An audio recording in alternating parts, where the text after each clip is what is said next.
Méphiston Red. Dernier push. Méphiston Red.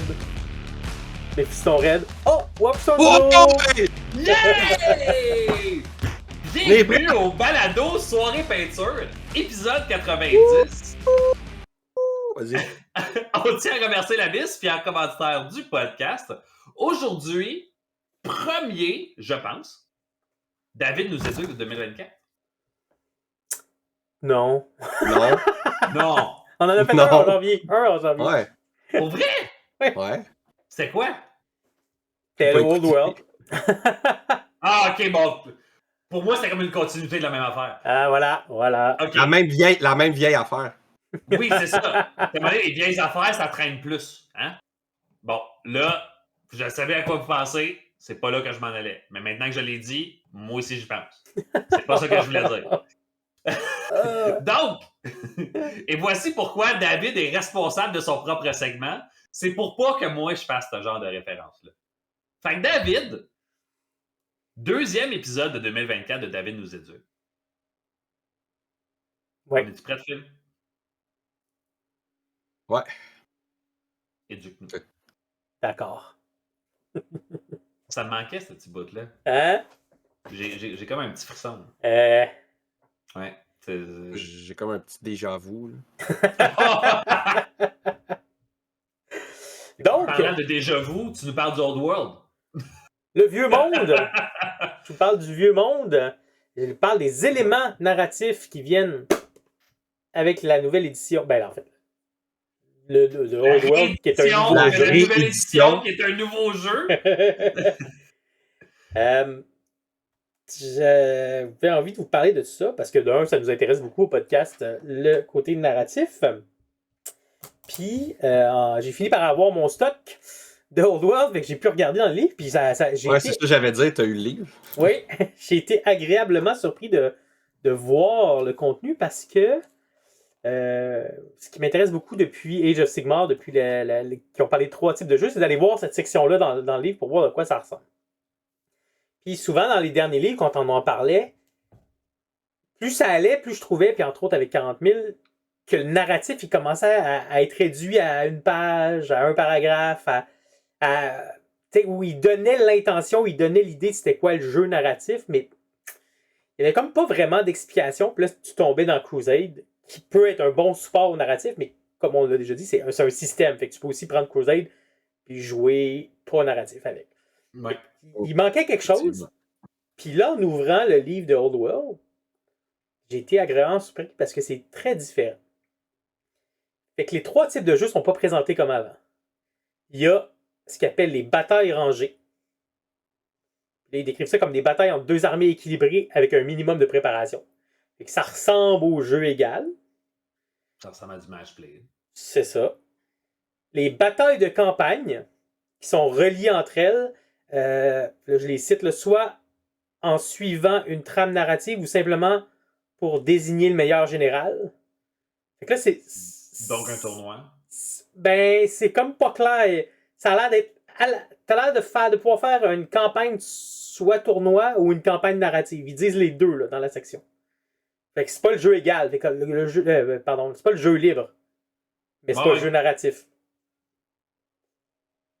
C'est excellent. Ça veut dire qu'il y a quelqu'un dans le studio qui s'est dit comment est-ce qu'on peut rendre ça encore plus compliqué. Les gens n'ont pas compris c'était quoi le jeu libre. Fait qu'on va créer un autre jeu. Ben, mais en fait, je pense qu'il explique juste comment faire une série de parties reliées. Tu sais, t'as même t'as une photo de l'arborescence. Une photo de l'arborescence, le joueur 1 gagne, le joueur 2 gagne. Comment tu crées une arborescence. Fait que c'est un système. Puis vu que c'est un système, de certains côtés, dans le fond, je pense que c'est honnête de dire que ça pourrait mettre une histoire ou tu pourrais pas en mettre. Ouais. Bon, après ça sert à quoi de faire des parties reliées s'il n'y a pas d'histoire puis il n'y a pas de conséquences entre elles, elles sont juste reliées? Ça revient au même que de dire lundi, on joue 4 games. Mais bon, c'est moi. Je suis peut-être de mauvaise foi. Continue, David. Puis le 3e type de jeu, les batailles narratives. Fait que lui, il a gardé son nom. Puis là, ce qui est intéressant, c'est que les batailles narratives, selon eux, intègrent souvent le jeu libre. Là, le jeu libre, c'est plus une catégorie en soi, c'est comme mis dans le jeu narratif. Est-ce qu'il explique c'est quoi le jeu libre? Le jeu libre, c'est le type le plus simple de bataille narrative. Non, pardon. Le jeu libre... comment ils disent déjà? C'est une philosophie des joueurs sur comment ils traitent les règles. C'est-à-dire qu'on va prendre ce qu'on a de besoin, les règles sont une suggestion. Là, c'est plus une philosophie qui intègre au Fait que narratif. c'est un esprit de jeu. C'est ça. C'est un esprit. Et là là. Fait que les batailles narratives, c'est ça. C'est intéressant. Ben oui. Je trouve ça Ouais, intéressant. parce que c'est pas comme ça qui est présenté dans aucun autre produit. Non, c'est ça. Mais C'est- ils sont Je allés suis curieux de ailleurs. voir si Age of Sigmar 4.0 va avoir cette définition-là, puis on va pouvoir dire Old World a inspiré Age of Sigmar. C'est pas impossible. Mon feeling, c'est qu'on commence à avoir une distinction entre. Entre les studios. Une distinction entre Age of Sigmar 40K qui ont l'air d'être leur grand jeu pour un Ouais. public plus compétitif. Ouais. 30K Old World qui ont l'air d'être leur jeu plus historique ou en tout cas qui est basé sur une histoire que tu essaies de reproduire. Ouais, qui est comme un contexte historique dans lequel ça se C'est passe. ça. Ouais. Puis là, ils vont chercher deux marchés qui ont peut-être un petit peu d'overlap, mais qui sont pas nécessairement pareils. Puis, en même temps, c'est intéressant parce que les deux jeux, oui, ont un contexte historique, mais c'est aussi un jeu qui se joue en très grande quantité de modèles. Oui, c'est Tu sais, vrai. l'Horus Heresy, tes Tactical Squad, c'est 20 gars. Oh, ouais, tu peux bien te faire des squads de vétérans à 5 gars, là, mais pour vrai, l'Horus Heresy prend du sens quand tu joues à 3000, 4000, et ainsi de suite, quand tu joues avec plein de Ouais. tanks à la table. Fait que c'est un jeu de bataille de masse à proprement dit. On n'essaie pas de te balancer une expérience de jeu à 2000 points. Là. Puis, même chose pour Old World. Des unités de zombies à 100, c'est encouragé. Oui. Ouais. On n'essaie pas de dire, joue donc 15 squelettes, ça va être correct. Fait que, un autre côté encore très intéressant, deux philosophies de jeu qui se ressemblent. C'est vrai, ça a du sens. Mais on pourrait être surpris par Age of Sigmar 4e édition, puis là, ils prennent la même. Puis moi, ça m'a fait me poser la question aussi, est-ce que Jervis Johnson était sur le projet? C'est lui qui a designé ça comme ça parce que ça ressemble quand même à sa philosophie? Mm-hmm. Ou, bonne nouvelle, il y a quelqu'un dans le studio, dans la nouvelle garde, qui est dans cette philosophie-là. Si je peux me permettre une hypothèse. Vas-y. Beaucoup de choses dans le Old World, on en a déjà parlé tout le monde dehors de nos conversations en podcast, là, mais il y a beaucoup d'appels à la nostalgie. Quand tu parles avec des gens qui ont beaucoup joué à The Old World, oui, il y a les gens qui vont parler de leur tournoi, de leur partie préférée en tournoi, mais tu vas aussi entendre beaucoup parler de gens qui vont dire non, mais la campagne de. J'ai joué la campagne de Storm of Chaos. J'ai joué l'événement de Games Workshop à tel endroit, de telle affaire. J'ai un peu l'impression que c'est aussi leur façon à eux de pouvoir aller chercher cette nostalgie-là, de dire on va séparer nos thèmes de jeu pour pouvoir représenter quelle sorte d'événement ce qu'on peut te faire vivre. Donc, comme ça, c'est facile de pouvoir rappeler encore une fois à la nostalgie en disant il y a ça qui existe, il y a ça qui existe, il y a ça qui existe. Puis on ne prendra pas les mêmes termes qu'il y a dans les main jeux d'Age of Sigmar et de 40K parce qu'on n'a pas envie d'utiliser les mêmes termes que dans les autres parce que ce qu'on veut, c'est appeler à ta nostalgie et à ton unicité. Fait que je pense que c'est aussi très marketing comme décision de ne pas utiliser les mêmes termes que dans les autres jeux parce que le but, c'est de te faire sentir comme partie prenante d'une expérience différente. Ouais, de le détacher un peu des autres jeux. Ouais. Ça, c'est bon. Ben oui. Ben là, tu vois, moi, j'ai joué à la... celle avec les Lizardmen puis les Bretoniens, c'était laquelle, Phil? C'était-tu la 4e ou la 6e? Non, c'était la 6e. La 6e. Ouais, 6e ou 7e. J'ai joué à la 6e, mais ça fait longtemps, fait que j'ai absolument pas ce rapport-là, en tout cas, avec les événements, parce que j'ai pas vu ça passer à l'époque. J'ai joué à la fin de la 8e où il n'y avait pas ça. Et tu vois, moi j'ai ouvert le livre, j'ai lu ça, puis c'était nouveau. À la 8, tu avais eu Blood in the Badlands, qui était un système de campagne, mais c'était vraiment un système. C'était un système, ouais. C'était pas un événement qu'une campagne. Storm of Chaos a été le dernier, je pense, qui était un événement de masse. Il y en avait eu un, je pense, entre-temps, mais qui avait comme pas vraiment marché. Là. Mais le vrai qui avait eu un livre et tout, là, ouais. Il y en a eu 3. Il y a eu Storm of Chaos, Blood in the Badlands, puis il y avait eu Albion au début, là, qui avait été une campagne aussi. Là. Avec Dans les les petits livres et des figurines. Les plus vieux, t'as Grudge of Drung, Macbeth, une vieille affaire, puis un autre. Il y en avait un autre, il me semble. Ouais. Sinon, c'était beaucoup des choses qui étaient proposées à travers les magasins. Tu sais, mettons, le Canada était comme géré en eux-mêmes, les États-Unis étaient gérés en eux-mêmes, l'Europe était gérée en eux-mêmes. Je pense que les magasins avaient plus d'autonomie aussi, mais bon, en tout cas, c'est une autre conversation pour un autre jour. Mais tu avais eu. C'était pas Blood of Nagash. C'est juste avant les End Times, Sigmar's Blood, qui était un livre de campagne avec des scénarios attachés ensemble. Il est un peu malheureusement passé sous le radar parce que, c'est ça. Mais si tu jouais. Oui, Sigmar's Blood, c'est vrai. Oui, mais si tu jouais les livres Sigmar's Blood, si tu jouais les livres des End Times, c'est un peu comme ça qu'il le représentait. Là. Oui, c'est vrai. On t'enlève les pourcentages, on rajoute des spells, fait qu'on prend un aspect plus jeu libre. On change la composition des armées. On permet à Malus Darkblade d'être dans les loyalistes, mais à un moment donné, se revirer de bord et d'être un traître du côté des Dark Elves. Tous des scénarios qui étaient attachés ensemble, qui faisaient des conséquences sur les autres, qui racontaient une histoire, qui était dans un moment donné. Fait que, ça fit un peu avec ce que tu as en ce moment. Fait c'est ça. Il y a peut-être cet aspect-là de dire, si on le frame comme ça, on peut sortir des affaires qu'on maîtrise déjà plutôt bien en studio parce que nous, en tant que designer, on se rappelle de cette époque-là. C'est ça qu'on veut aller chercher. Fait qu'on peut le prendre puis on peut le plugger ici. Puis si on veut runner des tournois, on peut. C'est comme ça que ça fonctionne. Je pense que ce qui me rend confus, c'est que je sais pas, t'appelles ça de la nostalgie, là où moi c'est plus, hey, c'est ça que j'ai envie de jouer. Mais pour moi, c'est pas un rappel au vieux, c'est plus, c'est comme ça que je veux jouer. Oui. Puis tu sais, pour moi, c'est pas une nostalgie parce que j'ai pas connu cette époque-là. Mais je l'entendais de la part des gens qui y ont joué par contre. Qui pour eux, ça l'était. Fait que c'est plus pour ça que je l'appelle comme ça. Mais pour moi, je veux dire, j'ai joué à Fantasy après que toi ait commencé à jouer à Fantasy. Fait que je suis plus nouveau que toi. Fait que les batailles narratives donc il dit c'est le type le plus simple d'une bataille narrative, c'est celle qui permet de recréer un événement historique. Autre point au début je pensais qu'il n'y avait pas de scénario match-play, il n'y avait pas de scénario jeu égal, mais dans le fond les scénarios bataille rangée, quand ils te les présentent, ils te les associent tous à un moment de l'histoire. Ah, ok. Fait que tu sais, t'as un scénario de la tour, mais ils vont te dire la tour solitaire qui est liée à une reconstitution historique. Fait que là, ils décrivent la bataille, t'as un paragraphe pour décrire la bataille, puis un nom générique qui est commandement et contrôle. La bataille du col de Gissoreux, qui est une bataille de col de montagne.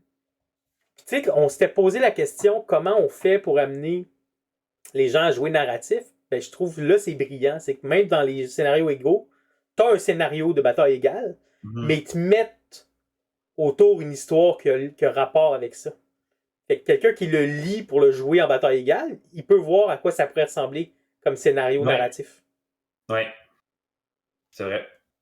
Fait que je trouvais ça super bonne idée. Je trouve que ça amène bien le concept. C'est ça, dans la campagne, là, comme je disais, il présente il y a 2 pages d'explications sur l'arborescence puis comment créer une ligue. Puis sinon, ce qui m'a vraiment intéressé, où il y a plus de pages, je trouve, c'est le narratif. Alors là, tu as la reconstitution historique.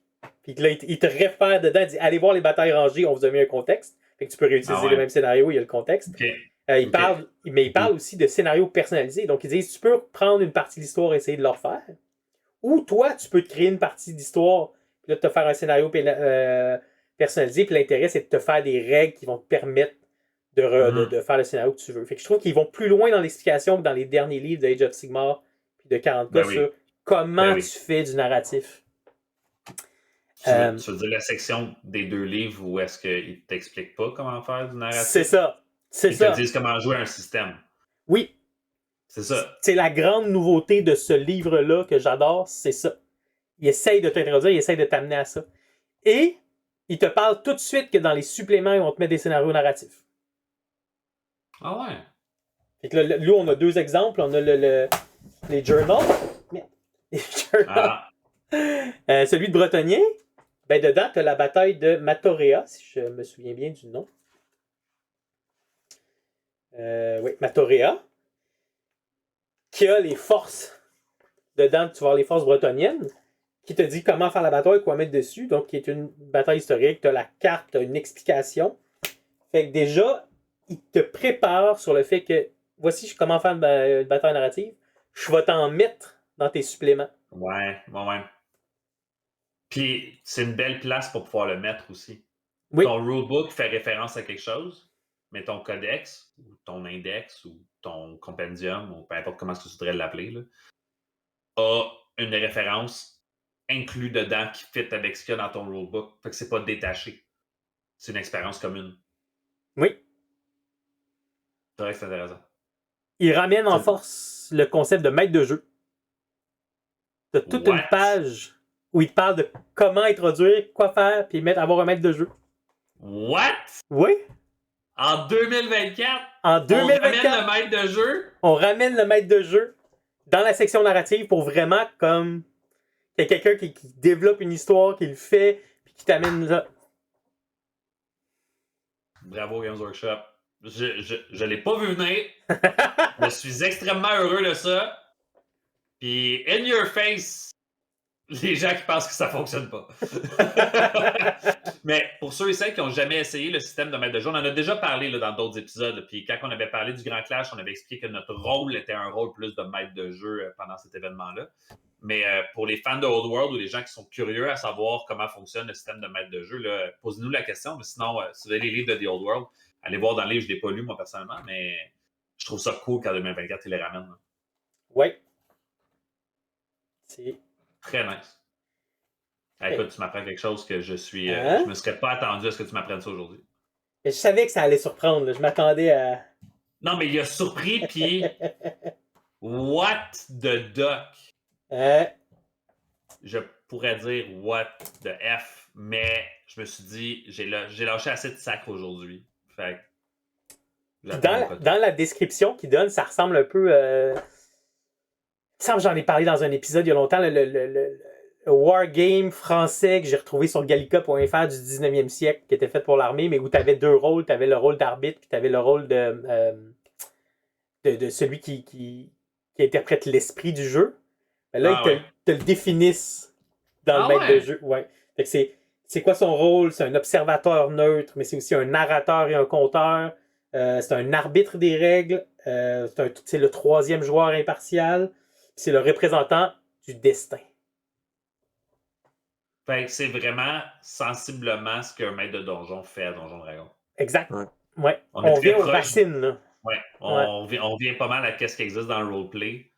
Où est-ce que le but, c'est de faire vivre une belle expérience aux autres. C'est pas toi, t'es neutre. Bon, t'aimerais savoir du fun toi aussi, là, mais... Des fois, tes joueurs ne suivent pas ce que tu leur demandes. En tout cas. Ouais, c'est là qu'il y a un Purple Sun qui débarque. C'est là que Seb me dit, Kevin, ça serait le fun que tu lances d'autres spells que Purple Sun. Tu sais. Je dis, oui, mais il y en a rien qu'un qui vaut vraiment la peine, puis c'est lui. Ok, cool. Je m'excuse, David, je suis encore le même sujet. As-tu un Space Marine sur ton tank en arrière de toi? Oui. On n'a pas fait de tour de table, c'était comme un... Non, il n'y a pas de problème. Pour les gens qui ont la capacité de pouvoir regarder à travers la vidéo en ce moment, vous allez comprendre ce que je demande. Nice. Il manque pas de lame. Ah, t'as cassé son épée? Toutes les épées ont cassé. Ouais, c'est ça.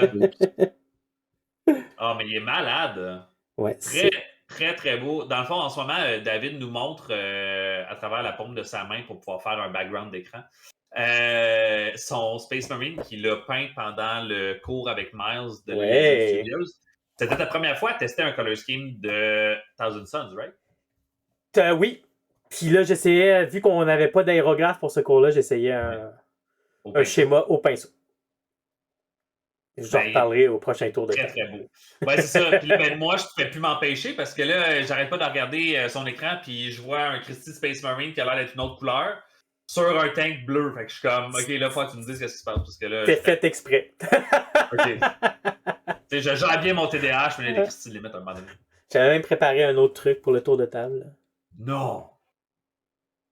Ah, tu vois, ça a plané en dehors, puis c'était un avion qui vient de passer dans l'écran en ce moment, un avion de Deuxième Guerre mondiale, habillé en léopard. Je sais Oui, pas trop exactement. certain. Je pense que David s'est développé depuis qu'il est allé à l'Otakuton. Il Oui. fait partie des groupes des Fury maintenant. Ses Oh. avions font des Fury. J'allais faire un jeu de mots avec Fury of the Dark Skies, puis là, des scénarios de Deuxième Guerre mondiale, mais c'est pas grave. Parlais-tu du The Old World? Là? Ouais, c'est ça. Ouais. J'ai pas fini de te Vas-y. surprendre avec The Old World, là. Ok, vas-y. Parce que c'est pas fini! Parce que toi, tu le frappais à coups de pelle dans l'autre épisode, mais lui, il va te frapper à coups de livre. Exactement.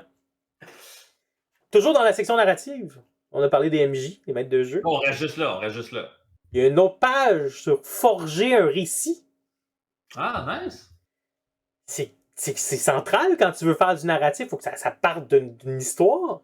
Comment tu crées cette histoire-là. Puis là, tu as 2 tableaux super intéressants. Les lieux narratifs. Les amorces narratives. Ouais, logique. Tu sais, quand tu veux faire une bataille narrative, dans le fond, une des premières questions moi, que je me pose, c'est pourquoi on est là? Qu'est-ce qu'on fait là? C'est quoi qu'on veut raconter? Où, quand, quoi, qui. Exact. Si tu peux répondre à ça, tu as une solide base. Sinon, qu'est-ce qu'on fait? C'est ça qui distingue le fait que ben, je collectionne une armée, tu collectionnes une armée, on se fait un après-midi où on joue une game, donc c'est une pick-up game, puis on a du plaisir. On fait une game narrative parce que là, on s'est posé la question, comme tu as dit, où, quoi, quand, qui. Ouais, qui fait les côtes, là. Endor, Âge de la Rébellion, attaque d'une base impériale. C'est les règles de l'impro. Où, quand, quoi, qui. Si je peux faire ça, je peux te raconter une histoire. S'il manque une de ces 4 affaires-là, il y a un trou dans l'histoire, puis ça va se sentir, ça va se voir, puis c'est la seule chose que moi, je vais me rappeler à la fin de ton improvisation, c'est « Mais t'étais qui? Pourquoi t'étais là? Tu faisais quoi?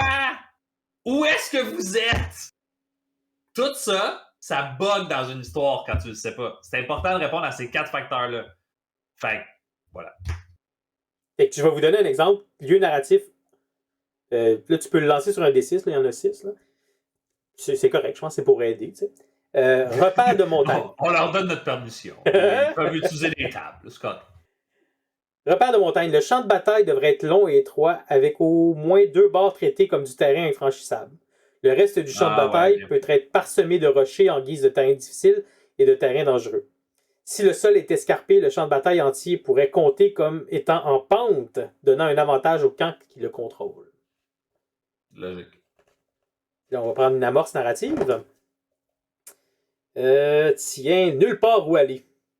Nombre de derniers carrés désespérés sont entrés dans la légende. Sur la table de jeu, une armée pourrait se trouver coupée de toute retraite, contrainte de se déployer sur la berge d'un fleuve impétueux ou au pied d'une falaise où elle doit se battre à mort. Sinon, elle pourrait aussi se déployer au centre du champ de bataille, cernée de tous côtés par l'ennemi. C'est comme ça que j'imagine mes nains, moi. Hein? En plein milieu d'une table, cernée, pieuté jusqu'au dernier. Par des elfes, si possible. Et là, je vous ai lu ce qu'il y avait dans le tableau. Est-ce qu'il y a quelque chose qui vous saute aux oreilles? C'est en français? Oui. Bon point. Tu as eu ton livre en français? Ouais. Je sais pas si c'est ça que tu voulais que je remarque ou si c'était pas. En tout cas, on va voir, là. Mais moi, ce que je remarque et qui me frappe en premier, c'est qu'il te propose un lieu. Fait que tu choisis, mettons, un flanc de montagne, whatever. Puis il te propose comment est-ce que tu peux représenter ça sur ta table. Donc, qu'est-ce que c'est censé faire? Qu'est-ce que c'est censé représenter? Qu'est-ce que tu es censé mettre sur ta table? Puis ça, c'est quelque chose que beaucoup de gens ne sont pas coachés à faire. Bon, encore moins aujourd'hui avec le MDF. Là. Je suis vraiment désolé. Là, encore une fois, ça va être un autre moment où est-ce que je dis que c'est du niaisage. Mais ça raconte rien. Fait que ça inspire rien. Mais si tu joues une game puis tu prends des photos ou tu veux raconter avec des gens une histoire, la table doit raconter une histoire. Si on joue dans des usines, il faudrait que les terrains représentent l'usine dans laquelle est-ce qu'on est. Fait que beaucoup des commentaires qu'on va recevoir quand on va poster les photos de nos batailles, souvent les gens vont dire « Ah mon Dieu, la table est vraiment belle, bravo, c'est vraiment cool, je vois ce que vous vouliez faire. » Ben, on voit ce qu'on voulait faire parce qu'on savait ce qu'on voulait raconter. Fait qu'on a pris les terrains en conséquence. Mais là, le livre, tu as le coach, qui n'est plus le cas depuis vraiment longtemps dans les jeux de Age of Sigmar ou de 40K, malheureusement. C'est un peu comme si on avait oublié qu'il y a des gens qui en arrivent à leur première expérience puis qui auraient besoin de se faire dire comme voici comment raconter une histoire sur la table. Oui. Puis là, avant C'est ça que tu voulais que je remarque? Ben, je vais partir de ton idée parce que ça part de là. Mais juste un petit disclaimer avant, quand tu dis les décors en MDF, on parle de décors qui ont une fonction purement utilitaire de bloquer la ligne de vue. Parce que sinon, il y a des compagnies qui font en MDF des beaux décors.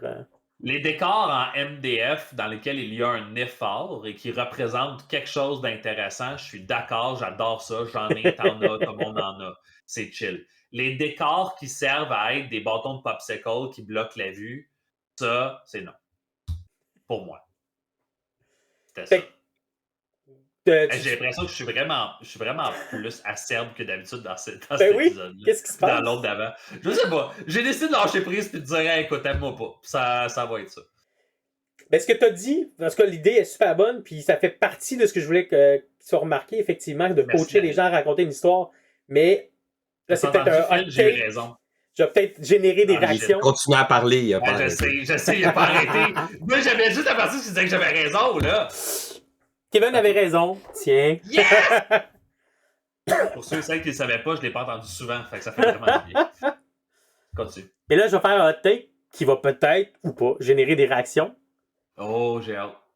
Dans ce que je vous ai lu, coach, comme disait Kevin, les gens à trouver, à faire sa table, mais aussi à trouver l'amorce narrative du pourquoi ils sont là. Mais il n'y a pas de règles. C'est pas si tu joues à telle place, t'as plus 1 ici, moins 1 là, t'as un bonus de ça ou t'as un bonus de ça. Il n'y en a pas. Ouais. Ok, mais ça, je l'ai même pas remarqué parce que c'était. Mais pour moi, c'est important. Je comprends que ça peut être bizarre, puis c'est peut-être pas bon pour faire de l'argent. Mais c'est parce que la règle, selon moi, distrairait les gens du but de les coacher à faire une belle table. Ils focuseraient sur le plus 1, moins 1, plutôt que sur. L'idée, c'est, hey, fais une table qui est dans un gouffre d'une montagne. Ben, je pense qu'il y a 2 choses. Premièrement, j'ai pas besoin que tu me donnes une règle si mon but, c'est de raconter une histoire. Si on joue le scénario narratif de 300, c'est tout le temps la maison que j'utilise. Mais si on prend les 300 guerriers spartiates, là, j'ai-tu besoin que tu me donnes une règle spéciale pour pouvoir dire que je suis 300 guerriers spartiates et qu'on est en désavantage? On est en désavantage. C'est ça le but de l'histoire. Merci. On a compris ça.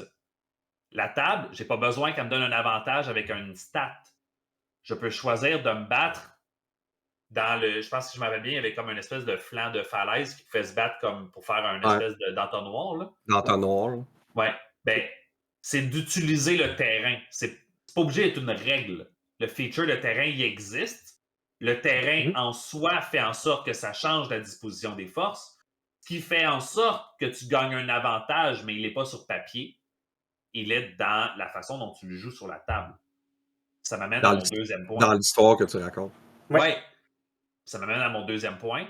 C'est que, si je me rappelle bien, dans The Old World, il y a des avantages et des désavantages à pouvoir jouer sur certains flancs de montagne, à être surélevé ou pas, à être sur un flanc ou pas. Il y a beaucoup de choses qui se jouent comme dans le jeu, dans la règle. Fait que, par exemple, tu sais, quand il disait le flanc, ça peut être mis en flanc de montagne. Oui. Puis c'est contrôlé par la personne qui est en flanc de montagne. Si ma mémoire est bonne, après avoir lu une couple de règles en ligne, quand tu es en hauteur, tu as un avantage sur la personne qui ne l'est pas. Parce que tu défends un flanc. Tu défends une position montée. C'est l'équivalent d'Obi-Wan Kenobi qui dit I have the high ground. Don't do this, Anakin. Fait qu'ils ne te mettent pas une règle pour te donner un bonus, mais parce que comme que tu te déploierais probablement en flanc montant, tu aurais un bonus inhérent à ta position de déploiement. Parce que tu serais surélevé à ce moment-là. Je n'ai pas besoin que tu me donnes un bonus. Ma position me donne un bonus. Au même principe que pour les 300 avec l'entonnoir, ma position de combat actuelle me donne un avantage sur toi. Parce que tu vas avoir 2 ou 3 guerriers qui vont se battre pour les 6 pieds. Je donne un exemple. Est-ce que ça a du sens ce que je dis, David? Oui, ou est-ce que oui, tout à fait. Okay. Non, c'est parfait, oui. OK. Ça va. Je suis comme surpris qu'il n'y ait rien d'autre à dire là-dessus. Mais, et donc, le point, je pense, c'est vraiment pour coacher les gens, comme tu disais. Ouais. Les amener à développer une histoire, puis c'est ce qu'il n'y avait pas dans les autres livres quand on parlait de jeux narratifs. Ben, ils ont arrêté de faire ça, si je me rappelle bien, depuis la 7e. Le livre de règles, la 6e édition, puis la 7e édition avaient des règles avec un chapitre. Tu te rappelles? C'est loin. 6e édition, si ma mémoire est bonne. Si ma mémoire est bonne. 6e édition, tu avais 3 livres de règles. 6e édition de 40K. 40K. Livre de règles, livre Ouais. d'images, livre de lore. Et dans le livre de règles, dans la partie où est-ce qu'on parle plus de narratif, de campagne, il t'expliquait dedans ça représente quoi le jeu narratif. OK. Il y avait cet esprit-là, si ma mémoire est bonne, de te coacher à c'est censé représenter quoi. Fait qu'on t'enseigne l'esprit. Est-ce que tu te tenais par la main autant que, par exemple, de dire non, mais voici comment on prépare la table, voici comment est-ce qu'on fait des choix. Ça, non. Et ça, c'est, je dois avouer, la plus grande lacune des jeux plus récents de Games Workshop. C'est, on prend pour acquis que tout le monde joue de la même façon. Mm. Là, je vais te proposer un mode alternatif de pouvoir jouer, mais je vais y donner beaucoup moins d'attention dans l'explication que pour le jeu que je sais que tout le monde joue. Ou que je pense que tout le monde joue. Alors que c'est celui-là qui mérite le plus d'explications. C'est celui-là qui a le plus de nuances, c'est celui-là qui demande le plus d'exemples, c'est celui-là qui demande le plus de coaching, mais c'est celui-là dans lequel est-ce qu'on donne le moins d'attention. Puis après ça, ben, il va y avoir la place où ce que les gens disent « Ouais, j'aimerais ça jouer narratif, mais j'ai personne autour de moi qui le fait parce qu'on ne comprend pas. On ne sait pas pourquoi. Personne ne joue à ça autour de moi. » Et l'aspect inverse, « Ouais, j'aimerais ça jouer à Crusade, mais j'ai un de mes amis qui l'a fait, puis pour vrai, il exagère, là, ça n'a aucun sens. Là.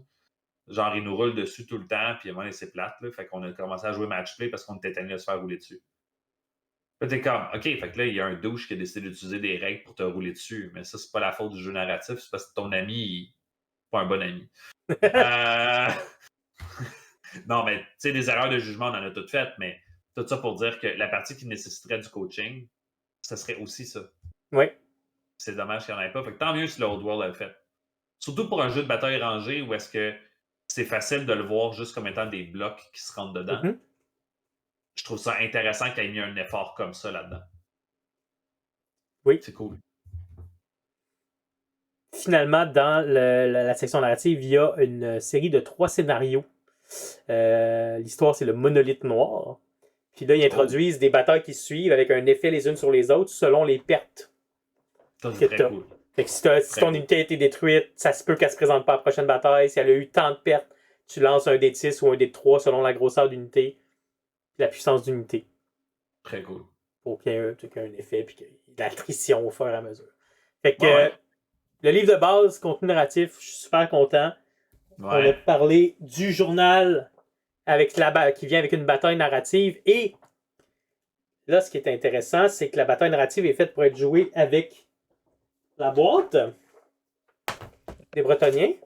Dans la boîte des Bretonniens, j'imagine que c'est la même chose pour les Rois des Tombes. Le petit livret qui vient avec, tu as une armée toute faite qui a un nom. Ici, c'est l'armée du duc Gastille, la main rouge. C'est qui est nommé, il t'explique un peu, c'est pas long, là, mais c'est qui, c'est quoi l'armée, en 2 paragraphes. L'armée est toute faite, mais tu as un héros, Gastille, la main rouge, qui est le duc. Puis toutes les unités sont nommées. Ouais, c'est un peu l'équivalent de qu'est-ce que tu avais, mettons, dans 6e édition, 7e édition de 40K, où est-ce que tu avais. Ça, c'est l'armée de Balthazar, le Dark Angel, qui court après les Crimson Slaughter, telle affaire. Ça, c'est le nom de l'unité, ça, c'est le nom du personnage, ça, c'est le paragraphe qui le représente. Oui. Ça, c'est cool, ça. Puis, la bataille de Matorea, qui est la bataille du journal narrative, utilise l'armée de Gastille. Ah ouais! Et une autre armée de Bretonniens. Là, je suis en train de mélanger les deux. Donc, mesdames et messieurs, si vous écoutez cet épisode que vous dites c'est bien mélangeant, c'est correct. Si je me trompe pas, et là, je pense que je vais faire une erreur.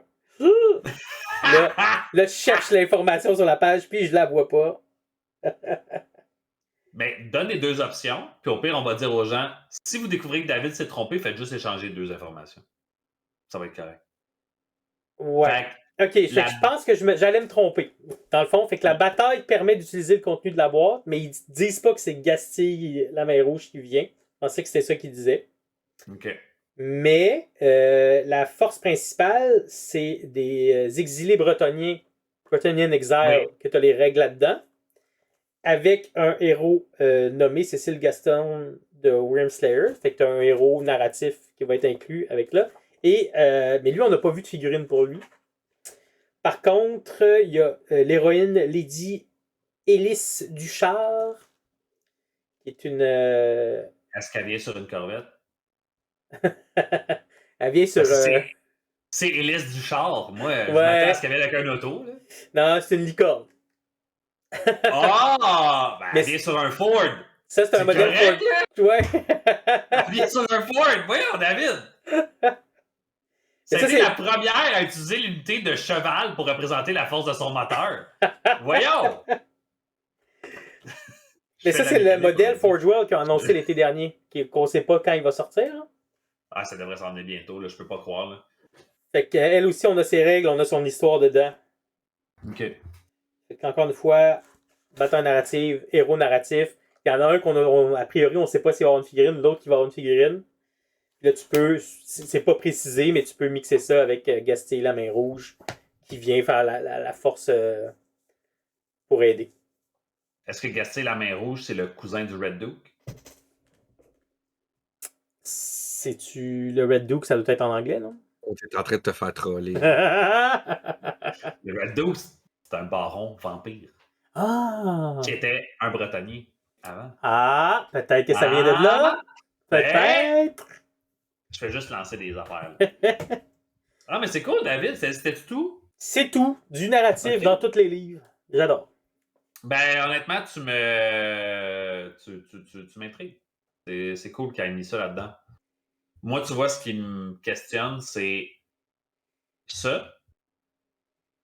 Je le prends, je le mets dans tous les autres rulebooks de tous les autres jeux. Je suis sûr et certain que c'est pas propre au Old World parce que dans le fond, ils sont en train de t'enseigner un esprit de jeu, une approche. Fait que tu peux l'appliquer dans Necromunda, tu peux l'appliquer dans Kill Team, tu peux l'appliquer dans Blood Bowl, tu peux l'appliquer dans Warcry, tu peux l'appliquer dans.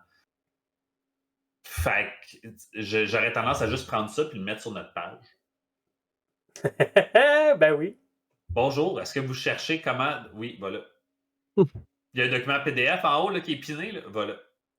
Tu veux en apprendre plus sur le jeu narratif? Voilà. Ouais, ça vient de Old World, ça vient de ce que tu veux. Voilà. Voilà. Fait que David a parlé.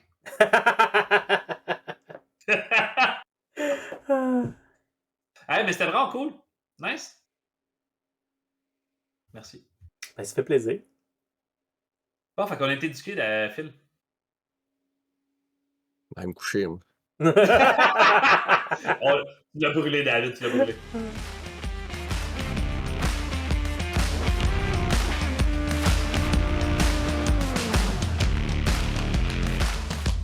Fait qu'il nous reste juste une chose à vous dire. On a terminé pour aujourd'hui. N'hésitez pas. Balado, on a soirée peinture, le balado, qui est le groupe Facebook. On a soirée.peinture, qui est le Instagram. Soirée peinture, la communauté, qui est le Facebook, le groupe qu'on utilise. On a aussi des épisodes qui sortent régulièrement, à peu près à chaque semaine, sur Spotify, sur Balado Québec. On a aussi la chaîne YouTube, qui a maintenant, là, je ne me rappelle pas exactement, c'est Soirée peinture sur YouTube. C'est quoi déjà? Je ne me rappelle pas. Soirée peinture sur YouTube, oui. Soirée peinture sur YouTube. On est bien content de faire ces épisodes-là. Vous pouvez voir le bordel de projets qui me reste en arrière de moi, qu'il faut que je travaille dessus. Vous pouvez voir une île géante qui est juste là. Et vous pouvez voir David qui traîne un livre d'Horus Hérésie juste à côté d'un jeu que je ne me rappelle pas le nom. C'est Gorka Morka, ça? C'est quoi? Non, c'est les Imperial Space Marines. Ah, c'est l'Imperial Space Marine. Et voilà. Fait qu'on a du très vieux stock avec du nouveau vieux stock, avec le Old World, avec Gorka Morka, avec tout. Tout est là. Puis, ouais, c'est ça. Fait qu'hésitez pas à nous mettre vos critiques, vos suggestions. On prend toujours ce que vous avez à dire. Fait que voilà, on a pas mal terminé. Fait que. Il nous reste juste une chose à dire, David. La main rouge. Phil? MetaWatch. Son répéteur. Il fallait que tu fasses le balancier entre jeu narratif et MetaWatch, hein? T'avais comme pas le choix, là. Comme, je vais vous parler de l'affaire qu'on n'aime pas. Après, Ben, je voulais dire. Vous avez parlé durant 40 Mais minutes je voulais de dire. qu'on aime. Mais David, il m'a volé mon cue. Je voulais dire main rouge. Ah! Fait que là, OK! C'est pour il est ça. responsable de son propre malheur.